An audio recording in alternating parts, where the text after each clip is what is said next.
Sometimes the global shift to renewable energy seems like a slow climb, but check this out. In 2016, almost 90% of new power added to Europe's electricity grids came from renewable sources. In fact, wind energy has now overtaken coal as the EU's second largest form of power capacity after gas. For the first time, wind farms accounted for more than half of the capacity installed.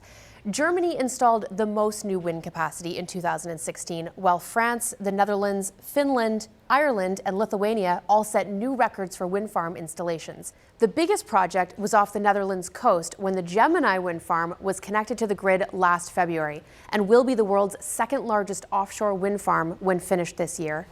These are all definite signs of the continent's rapid shift away from fossil fuels.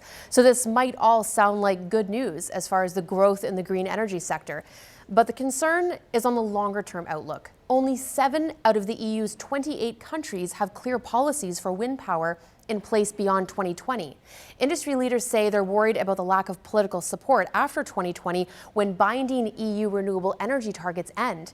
And despite all of this growth in the wind power sector, it is still just adding up to 17% of the region's total power capacity.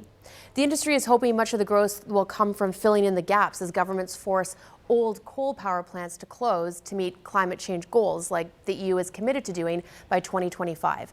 Spain, Portugal, Italy, and Greece were all leaders in the wind farm field just a decade ago, but now they only amount to a tiny fraction of new installations. In fact, Poland last year passed a law limiting how close wind turbines can be to buildings, effectively stalling the industry there.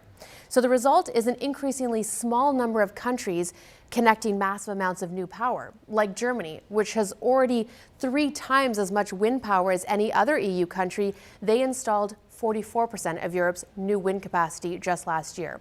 So the wind power industry will be lobbying Europe's capitals for more support over the next few months. The EU and the UK have to submit their next round of climate change plans in draft form by the year end.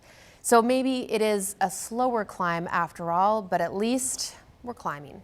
And now you're Science Smart. If you have a question on your mind, send me a tweet and I'll try to get it answered.